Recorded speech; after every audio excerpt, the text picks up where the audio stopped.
من كان يوحشه تبديل منزله وأن يبدل منها منزلا حسنا، ماذا يقول إذا أمسى بحفرته فردا وقد فارق الأهلين والسكن؟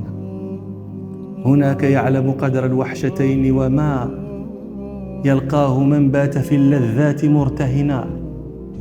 يا غافلا ورماح الموت شارعة، والشيب ألقى برأسي نحوه الرسنا، ولم أعد مكانا للنزول ولا أعددت زادا ولكن غرة ومنى.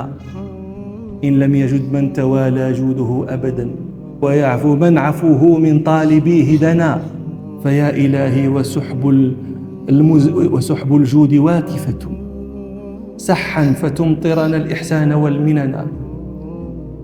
آنس هنالك يا رحمن وحشتنا والطف بنا وترفق عند ذاك بنا. نحن العصاة وأنت الله ملجأنا، وأنت مقصدنا الأسمى ومطلبنا.